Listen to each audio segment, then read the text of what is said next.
ইন্নাল্লাযীনা আমানু ওয়া আমিলুস সালিহাতি কানাত লাহুম জান্নাতুল ফিরদাউসি নুজুলা খালিদিনা ফিহা লা ইয়াবগুনা আনহা হিওয়ালা।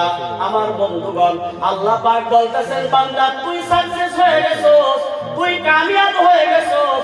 দুনিয়ার মধ্যেও যদি তুই কোটি টাকার মালিক ছিলে না, একদিন খাইলে আরেকদিন খাওয়ার যোগ্যতা তোর কাছে ছিল না, তোর কাছে একজোড়া ভালো কাপড় ছিল না, বড় একটা বিছনায় শুয়ে আরাম করবি তোর কাছে ছিল না, তুই কিন্তু আমার গোলামি বাদ দিস নাই বান্দা, আমাকে সাজদা করেছো, আরামের গুণ ছাইরা দিয়া ঠান্ডার যুগের মাধ্যমে বিছনাসের তুই মসজিদমুখী হয়ে গেছো বান্দা, তোকে আমি সাকসেস বানায় দিলাম। বলে আল্লাহ সাকসেস নাই, তোকে সাকসেসেরও সাকসেস হিরো বানায় দিলাম। একটু জোরে বলুন সুবহানাল্লাহ।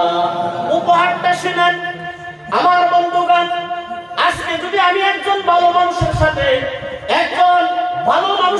যদি আমার উঠা বসা, যাকে দুনিয়ার ভালো বলা হয়, আল্লাহ যাকে ভালো বলে না, যাকে মানুষে সম্মান করে কিন্তু আল্লাহ তাকে ইজ্জত দিতে চায় না, মানুষে তাকে সম্পদ দেয়, তার কারণ হলো তার কাছে কিছু আছে, সম্পদের কারণে তাকে মানুষ ইজ্জত করে।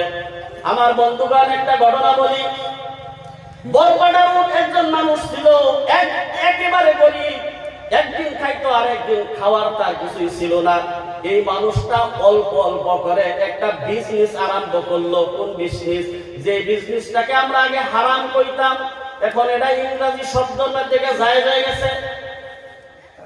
আগে আমরা সুদের বয়ান করতাম যে যে ব্যক্তি সুদ খায়, ফাইল্লাম তাফআলু ফাআযানু বিহারবিন মিনাল্লাহ, যে ব্যক্তি সুদ খায়, একটা হইছে তার মার সাথে জিনা করার সমান গুনাহ।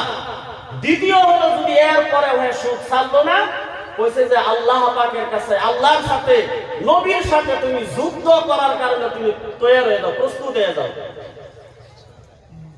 ওই মানুষটা একটা বিজনেস আরম্ভ করলো।